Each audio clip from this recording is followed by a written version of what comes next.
살면서 벌어지는 일이라는 게 대부분 뒤통수에서 오게 돼 있거든. 절대 눈앞에서 오는 게 아니야. 이 이야기의 교훈은 사람을 믿지 마라. 상황을 믿어야지.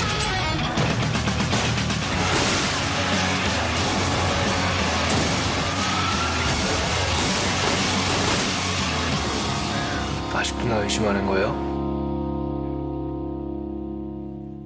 네, 영화 불안당 나쁜 놈들의 세상을 패러디해봤습니다. 제목은 한국당 정치 보복의 세상입니다.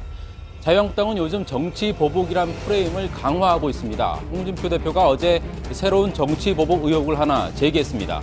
어떤 주장인지 우선 들어보시죠. 검찰, 경찰, 심지어 군에서도 내 수행비서 전화기를 통신조회를 했습니다. 정치 사찰하고 정치 공작고. 자, 홍 대표의 주장은 이런 겁니다. 검찰, 경찰, 군이 수행비서의 휴대전화를 통신 조회했다. 결국 나를 정치 사찰한 것이다. 문재인 정부는 정치 공작 공화국이다. 일각에선 논리 비약이 좀 과하다.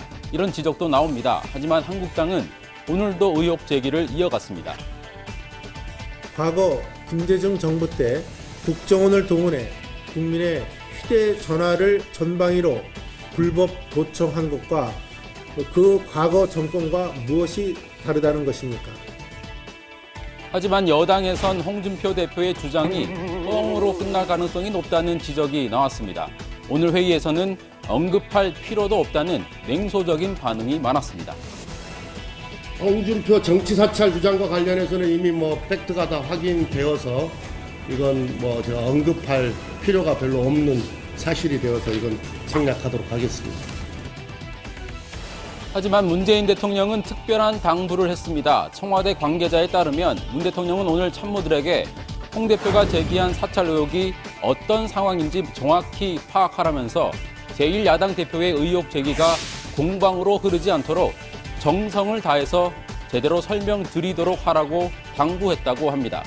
타 대통령이 특별히 당부한 만큼 조만간 청와대나 해당 기관에서 합당한 설명이 나올 것으로 예상이 됩니다.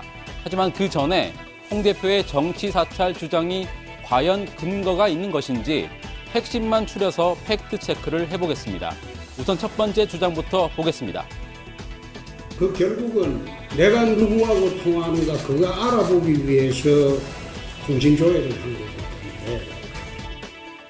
결론부터 말씀드리면 사실이 아닙니다. 홍 대표는 통화 내역을 파악하기 위해 조회를 했다고 주장을 했는데 그러니까 통신 사실 확인을 했다는 주장입니다. 하지만 취재해본 결과 수행비서는 통신 자료 조회를 받은 것으로 확인됐습니다. 통신 자료 조회는 법원 영장이 없어도 가능하고 통화 내역이 아니라 간단한 신상 정보와 가입 내역만 확인이 가능합니다. 이어서 두 번째 주장도 들어보시죠. 겉으로는 협치하자고 아마 여기 우리 당의 주요 인사 통신조회를 잘했을 거고 이런 끄렴치한 짓은 더 이상 해서는 안 됩니다. 홍 대표의 핵심 주장은 문재인 정부가 정치 사찰을 했다는 겁니다. 하지만 한국당이 내놓은 조회 기록 문건을 보면 6건의 통신 조회 가운데 4건은 박근혜 정부 당시에 이루어진 것들입니다. 그러니까 이 주장은 박근혜 문재인 정부 기관에서 수행 비서에 대한 통신 자료 조회를 했다. 이렇게 바로 잡아야 합니다. 홍 대표도 최소한의 사실관계 정도는 파악을 했을 것으로 보입니다. 그럼에도 정치 사찰 주장을 밀어붙이는 이유는 뭘까요? 여당 일각에선 국감을 앞두고 정치 보복 프레임을 강화하기 위한 정치적인 노림수라는 해석이 제기되고 있습니다. 실제로 홍 대표는 정치 보복 주장을 꾸준히 제기해왔죠.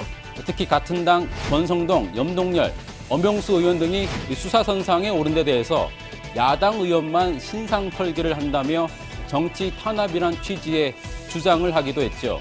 여기에 대해선 2008년에 홍 대표 본인이 언급한 정답이 있습니다. 제가 대신 읽어드리겠습니다. 2008년 홍준표가 2017년 홍준표에게 국회의원이 잘못한 일이 있으면 조사를 받는 건 당연합니다. 사법 절차의 한 문제를 정치적으로 끌고 가니까 문제가 더 커지는 겁니다.